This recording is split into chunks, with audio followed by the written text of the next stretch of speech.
ಹೊಸ ವಿಷಯಗಳನ್ನು ನಾವು ಈ ಒಂದು ದಿನದಲ್ಲಿ ನಾವು ಕಲಿಯಲಿಕ್ಕಿದ್ದೇವೆ.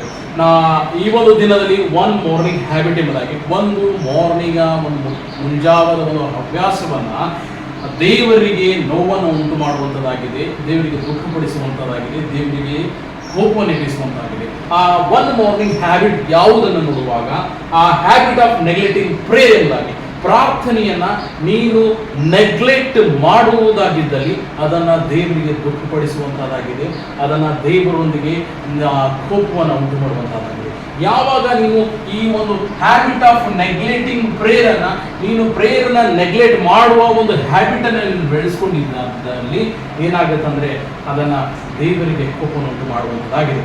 ಇತ್ತೀಚಿನ ದಿನಗಳಲ್ಲಿ ನೋಡುವಾಗ ಅನೇಕರು ತಮ್ಮ ಒಂದು ಡ್ಯೂಟಿಯ ಒಂದು ಕಾರಣದಿಂದಾಗಿ ಎದ್ದ ತಕ್ಷಣ they will rush to work, ಕೆಲಸಕ್ಕೆ ಓಡ್ತಾರೆ. ಆಮೇಲೆ ಈ ಪ್ರಾರ್ಥನೆಯನ್ನ ಅಂತ ಒಂದು ಇಂಪಾರ್ಟೆನ್ಸ್ ಅನ್ನು ಅವ್ರು ಕೊಡೋದಿಲ್ಲ. ಮತ್ತೆ ನೋಡ್ತೇವೆ ನಾವು ಅನೇಕ ದೇವರ ಸನ್ನಿಧಾನದಲ್ಲಿ ಪ್ರಾರ್ಥನೆಯನ್ನ ಕಳೆಯುವುದು ಅನೇಕ ದಿನಗಳಾಗಿರ್ಬೋದು, ಅನೇಕ ವಾರಗಳಾಗಿರ್ಬೋದು, ಅನೇಕ ತಿಂಗಳಾಗಿರ್ಬೋದು.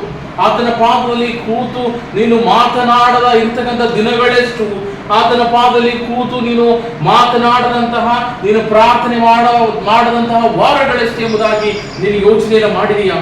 ಅನೇಕರು ಏನ್ ಮಾಡ್ತಾರೆ ಅಂದ್ರೆ ಎದ್ದ ತಕ್ಷಣ ಇಮಿಡಿಯೇಟ್ ಆಗಿ ಸೋಷಿಯಲ್ ಮೀಡಿಯಾ ನೋಡ್ತಾರೆ, ಅಪ್ಡೇಟ್ಸ್, ವಾಟ್ಸಪ್ ಸ್ಟೇಟಸ್ ಅನ್ನ, ಯಾರು ಸ್ಟೇಟಸ್ ಇಟ್ಟಿದ್ದಾರೆ, ನನ್ನ ಸ್ಟೇಟಸ್ ನೋಡಿದ್ರ ಇಲ್ಲ, ಅವ್ರ ಸ್ಟೇಟಸ್ ಏನ್ ಇಟ್ಟಿದ್ದಾರೆ, ಇವ್ರ ಸ್ಟೇಟಸ್ ಏನ್ ಇಟ್ಟಿದ್ದಾರೆ ಎಂಬುದಾಗಿ ಅನೇಕರು ಸೋಷಿಯಲ್ ಮೀಡಿಯಾ, ಇವನ್ ಫೇಸ್ಬುಕ್ ಅನ್ನ ನೋಡಿ, ಇನ್ಸ್ಟಾಗ್ರಾಮ್ ಅನ್ನು ನೋಡಿ, ಲೇಟೆಸ್ಟ್ ರೀಲ್ಸ್ ಅನ್ನ ನೋಡ್ತಾರೆ ಅಂತ ಎದ್ದ ತಕ್ಷಣ they will not think of prayer.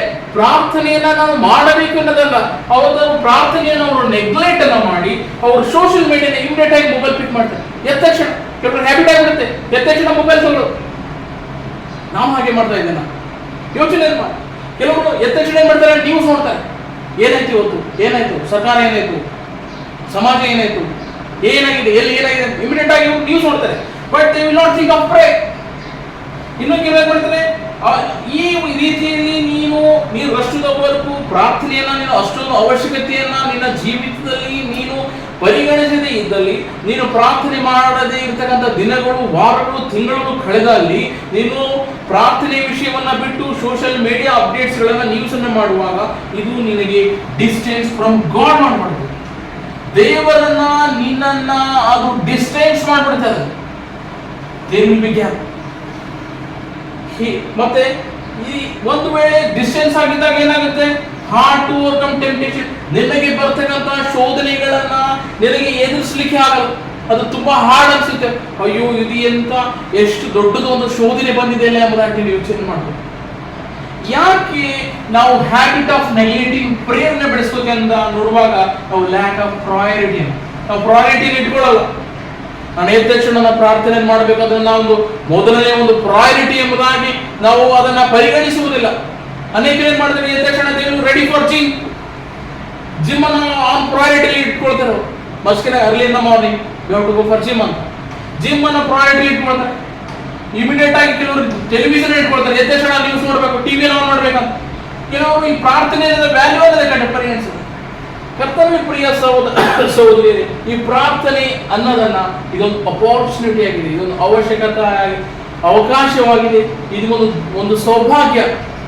ತಂದೆಯಾದ ದೇವರ ಸನ್ನಿಧಾನದಲ್ಲಿ ಭೂಪರಲೋಕಗಳನ್ನು ಉಂಟು ಮಾಡಿದಂತಹ ದೇವರ ಸನ್ನಿಧಾನದಲ್ಲಿ ನೀನು ಹೋಗಿ ಪ್ರಾರ್ಥನೆ ಮಾಡುವುದು ಇದು ಒಂದು ಸೌಭಾಗ್ಯವಾಗಿದೆ. ಇದು ಒಂದು ಶೀಲ್ಡ್, ಆರ್ಮರ್ ಶೀಲ್ಡ್ ಅಂತ. ನೀನು ಪ್ರಾರ್ಥನೆಯಲ್ಲಿ ಮಾಡುವಾಗ ಬರ್ತಕ್ಕಂಥ ಶೋಧನೆಗಳನ್ನ, ಸೈತಾನನ ಎಲ್ಲಾ ಪ್ಲಾನ್ಸ್ಗಳನ್ನ ಅದನ್ನ ಏನ್ ಮಾಡುತ್ತೆ, ಕವರ್ ಅಪ್ ಮಾಡುತ್ತೆ. ಪ್ರಾರ್ಥನೆ ಅನ್ನೋದು ಇದೊಂದು ದೇವರೊಂದು ಸೌಭಾಗ್ಯ. ಕರ್ತನಲ್ಲಿ ಪ್ರಿಯರೇ, ನೋಡಿ ದೇವರು ಸಹ, ಯೇಸು ಸ್ವಾಮಿಯು ಸಹ ಅನೇಕ ಸಾರಿ ಆತನ ಪ್ರಾರ್ಥನೆಯನ್ನು ಮಾಡಿದ್ದನ್ನು ನೋಡ್ತೇವೆ. ಅದು ಭೂಮಿ ಮೇಲಿದ್ದಾಗ ಹಿ ಪ್ರೇಡ್ ಕಾನ್ಸ್ಟೆಂಟ್ ಆಗಿ ಪ್ರಾರ್ಥನೆ ಮಾಡ್ದ, ಅರ್ಲಿಂದ ಮಾರ್ನಿಂಗ್ ಮಾಡ್ದ, ಅಥವಾ ಲೇಟ್ ನೈಟ್ ಮಾಡ್ದ. ವಾಕ್ಯದಲ್ಲಿ ನೀವು ಮತ್ತಾಯನ ಬರೆದ ಸುವಾರ್ತೆ 14:23, ಲೂಕ 6:12, ಮಾರ್ಕ 1:30 ನೋಡಿ.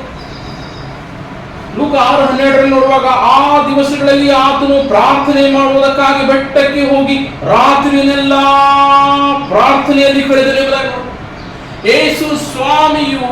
ಯೇಸು ಸ್ವಾಮಿ ದೇವರಾಗಿದ್ದು ಆತನು ರಾತ್ರಿಯೆಲ್ಲ ಪ್ರಾರ್ಥನೆಯಲ್ಲಿ ಕಳೆಯುವಾಗ ನಾನು ನೀನು ಎಷ್ಟು ಹೊತ್ತು ಆತನ ಸನ್ನಿಧಾನದಲ್ಲಿ ಪ್ರಾರ್ಥನೆಯನ್ನು ಕಳೆಯಬೇಕಾಗಿದೆ? ಯಾಕೆ ನಾನು ಈ ಪ್ರಾರ್ಥನೆಯನ್ನ ನೆಗ್ಲೆಕ್ಟ್ ಮಾಡುವಂತಹ ಹ್ಯಾಬಿಟ್ ಅನ್ನ ಇತ್ತೀಚಿನ ದಿನಗಳಲ್ಲಿ ನಾನು ಬೆಳೆಸ್ಕೊಳ್ತಾ ಇದ್ದೇನೆ? ಯೇಸು ಸ್ವಾಮಿಯು ಮಾದರಿಯ ರೂಪದಲ್ಲಿ ತೋರಿಸಿದಂತಹ ಪ್ರಾರ್ಥನೆಯ ಜೀವಿತವನ್ನ ಯಾಕೆ ನಾನು ಮರೆತು ಹೋಗಿದ್ದೇನೆ? ಆತನು ಮಾದರಿಯ ರೂಪವಾಗಿ ರಾತ್ರಿಯನ್ನೆಲ್ಲ ಪ್ರಾರ್ಥನೆಯಲ್ಲಿ ಕಳೆದು ಎಂಬುದಾಗಿ ನೋಡ್ತೇವೆ.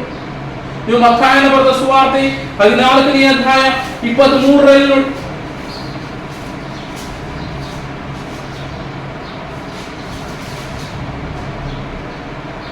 ಆತನು ಜನರ ಗುಂಪುಗಳನ್ನು ಕಳುಹಿಸಿ ಬಿಟ್ಟ ಮೇಲೆ ಪ್ರಾರ್ಥನೆ ಮಾಡುವುದಕ್ಕೆ ಏಕಾಂತವಾಗಿ ಬೆಟ್ಟವನ್ನು ಹತ್ತಿದ. ಜನರ ಗುಂಪುಗಳನ್ನೆಲ್ಲ ಆತನು ಕಳಿಸಿದ ಮೇಲೆ ಏಕಾಂತವಾಗಿ ನಾನು ನನ್ನ ತಂದೆಯೊಂದಿಗೆ ಮಾತನಾಡಬೇಕು ಅನ್ನೋ ಆ ಒಂದು ಹಂಬಲತೆಯಿಂದ ಆತನು ಪ್ರಾರ್ಥನೆಯಲ್ಲಿ ಆತನು ಸಮಯ ಕಳೆದು ನಾನು ನೀನು ಕಳೀತಾ ಇದ್ದೇನೆ. ಮಾರ್ಕನ ಬರೆದ ಸುವಾರ್ತೆ 1ನೇ ಅಧ್ಯಾಯ 35ನೇ ವಚನವನ್ನು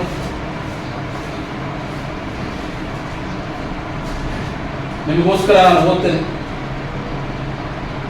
ಮುಂಜಾನೆ ಇನ್ನು ಮಬ್ಬಿರುವಾಗ, early in the morning gym ಹೋಗ್ತಾ ಇದೆಯಾ? Early in the morning WhatsApp status ನೋಡ್ತಾ ಇದೆಯಾ? ಅರ್ಲಿ ಇನ್ ದ ಮಾರ್ನಿಂಗ್ ನೀನು ನ್ಯೂಸ್ ನೋಡ್ತಾ ಇದೆಯಾ? ಆತನ ಏನ್ ಮಾಡಿದ? ಮುಂಜಾನೆ ಇನ್ನು ಮಬ್ಬಿರುವಾಗ ಆತನು ಎದ್ದು ಹೊರಟು ಅಡವಿಯ ಸ್ಥಳಕ್ಕೆ ಹೋಗಿ ದೇವರನ್ನ ಪ್ರಾರ್ಥಿಸುತ್ತಿದ್ದನು ಎಂಬುದಾಗಿ. ನೀನು ಅರ್ಲಿ ಇನ್ ದ ಮಾರ್ನಿಂಗ್ ಏನ್ ಮಾಡ್ತಾ ಇದ್ದೆ? Early in the morning your getting ready for work. Early in the morning your daily ನೀನು ಸೋಷಿಯಲ್ ವಾಟ್ಸ್ಆಪ್ ಅನ್ನ, ಇನ್ಸ್ಟಾಗ್ರಾಮ್ ಅನ್ನ, ಫೇಸ್ಬುಕ್ ಅನ್ನ ನೋಡ್ತಾ ಇದೆಯಾ? ಕರ್ತನಲ್ಲಿ ಪ್ರಿಯ ಸಹೋದರಿ, ಪ್ರಾರ್ಥನೆ ಅನ್ನೋದು ಒಂದು ನಮ್ಮ ಒಂದು ಸೌಭಾಗ್ಯ ಇದೆ, ಒಂದು ಅವಕಾಶವಾಗಿದೆ. ಆತನ ಸನ್ನಿಧಾನದಲ್ಲಿ ನಾವು ಪ್ರತಿದಿನ ನಾವು ಪ್ರಾರ್ಥನೆಯಲ್ಲಿ ಸಮಯವನ್ನು ಕಳೆಯಬೇಕಾಗಿದೆ. ಯೇಸು ಸ್ವಾಮಿಯು ನಮಗೆ ಯೇಸು ಸ್ವಾಮಿ ಆಗಿದ್ದು ತಾನೇ ಆತನು ರಾತ್ರಿಯನ್ನೆಲ್ಲ ಇನ್ನು ಮಬ್ಬಿರುವಾಗ ಅರ್ಲಿ ಇನ್ ದ ಮಾರ್ನಿಂಗ್ ಆತನು ಲೇಟ್ ನೈಟ್ ಸಹ ಆತನು ಪ್ರಾರ್ಥನೆಯನ್ನು ಮಾಡಿರುವಾಗ ನಾನು ನೀನು ಸಹ ಪ್ರಾರ್ಥನೆ ಅನ್ನೋದನ್ನ ನಾನು ಇದನ್ನ ಮಾಡುವನಾಗಿರಬೇಕು. ಪ್ರಾರ್ಥನೆ ಅನ್ನೋದನ್ನ ನಾನು ನೆಗ್ಲೆಕ್ಟ್ ಅನ್ನ ಮಾಡದ ಹಾಗೆ ಪ್ರಾರ್ಥನೆಯನ್ನ ಮಾಡುವಂತ ಮಗಳು ನಾನಾಗಿರ್ಬೇಕು. ಹಲ್ಲೆಲೂಯಾ. ಕರ್ತನಲ್ಲಿ ಪ್ರಿಯ ಪ್ರಾರ್ಥನೆಯನ್ನು ಮಾಡಿಕೊಳ್ಳೋಣ. ನಮ್ಮನ್ನು ಬಹಳವಾಗಿ ಪ್ರೀತಿ ಮಾಡಿಕೊಂಡು ಬರ್ತಕ್ಕಂತಹ ದೇವ ಸ್ವಾಮಿ, ನಿನ್ನ ಕೃಪೆಗಾಗಿ ಸ್ತೋತ್ರ ಕರ್ತನೆ. ನಾವು ಕರ್ತನೆ ಈ ಒಂದು ಪ್ರಾರ್ಥನೆಯನ್ನ ನೆಗ್ಲೆಕ್ಟ್ ಅನ್ನ ಮಾಡದ ಹಾಗೆ ಕರ್ತನೆ ಅಪ್ಪ ದೇವ ಸ್ವಾಮಿ, ನಾವು ಎದ್ದ ತಕ್ಷಣ ಸೋಷಿಯಲ್ ಮೀಡಿಯಾನ ನೋಡದ ಹಾಗೆ, ಎದ್ದ ತಕ್ಷಣ ಇನ್ಸ್ಟಾಗ್ರಾಮ್ ಅನ್ನ ನೋಡದ ಹಾಗೆ, ಎದ್ದ ತಕ್ಷಣ ಫೇಸ್ಬುಕ್ ಅನ್ನ ನೋಡದ ಹಾಗೆ ದೇವ ಸ್ವಾಮಿ, ನೀನು ಇನ್ನು ಮಬ್ಬಿರುವಾಗ ಪ್ರಾರ್ಥನೆ ಮಾಡುವುದಕ್ಕೆ ಹೋದಂತಹ ದೇವರು ನೀನಾಗಿದ್ದಿ. ನಾವು ಸಹ ಮಬ್ಬಿರುವಾಗ ಕರ್ತನೆ ಅಪ್ಪ ದೇವ ಸ್ವಾಮಿ ನಿನ್ನ ಸನ್ನಿಧಾನದಲ್ಲಿ ಪ್ರಾರ್ಥನೆಯನ್ನು ಕಳಲಿಕ್ಕೆ ನಮಗೆ ಸಹಾಯವನ್ನು ಮಾಡು. ರಾತ್ರಿಯನ್ನೆಲ್ಲ ನೀನು ಪ್ರಾರ್ಥನೆಯಲ್ಲಿ ಕಳೆದಿ ಎಂಬುದಾಗಿ ನೋಡಿದ್ದೇವೆ ದೇವ. ಈ ಪ್ರಾರ್ಥನೆ ವಿಷಯವನ್ನ ನಾನು ನೆಗ್ಲೆಕ್ಟ್ ಅನ್ನ ಮಾಡದ ಹಾಗೆ ಕರ್ತನೆ ಪ್ರಾರ್ಥನೆಯನ್ನ ಕರ್ತನೆ ಇದೊಂದು ಅಪಾದರ ಸ್ವಾಮಿ ಸೌಭಾಗ್ಯ ಆಗಿದೆ ದೇವ. ನಿನ್ನೊಂದಿಗೆ ಮಾತನಾಡದ ದಿನಗಳು ಎಷ್ಟು ಆಗಿವೆ, ನಿನ್ನೊಂದಿಗೆ ಮಾತನಾಡದ ದಿನಗಳು ಎಷ್ಟು ವಾರಗಳಾಗಿವೆ ದೇವ. ನಿನ್ನನ್ನು ಮಾತನಾಡದ ದಿನಗಳು ಎಷ್ಟೋ ತಿಂಗಳು ಕಳೆದು ಹೋಗಿದೆ ಕರ್ತನೆ. ಈ ಒಂದು ದಿನದಲ್ಲಿ ನಾನು ನಿರ್ಧಾರವನ್ನು ಮಾಡ್ತೇನೆ, ನಿನ್ನ ಸನ್ನಿಧಾನದಲ್ಲಿ ಬಂದು ಪ್ರಾರ್ಥನೆಯನ್ನು ಮಾಡ್ತೇನೆ ದೇವ. ಅಪಾದರ ಸ್ವಾಮಿ ಪ್ರಾರ್ಥನೆ ನನಗೆ ಕಲಿಸಿಕೊಡು. ನಾನು ನಿನ್ನ ಸನ್ನಿಧಾನದಲ್ಲಿ ಬಂದು ಪ್ರಾರ್ಥನೆಯನ್ನ ಪ್ರಾಮುಖ್ಯತೆಯಾಗಿ ಪ್ರಯಾರಿಟಿ ಆಗಿ ನನ್ನ ಜೀವಿತದಲ್ಲಿ ಇಡ್ಲಿಕ್ಕೆ ನಿನ್ನ ಕೃಪೆ ಮಾಡಿ ಕರ್ತನೆ. ಅಪಾದರ ಸ್ವಾಮಿ ಬೇಡಿರ್ತಕ್ಕಂಥ ಎಲ್ಲ ಪ್ರಾರ್ಥನೆ ವಿಜ್ಞಾಪನೆಯನ್ನು ನನ್ನ ಪ್ರಭು ಗುರುವಡಿಯನ್ನು ರಕ್ಷಕನಾದಂತ ನಜರೇತಿನ ಯೇಸುವಿನ ಒಂದು ಪಾದದಲ್ಲಿ ಸ್ವಾಮಿ. ಆಮೆನ್.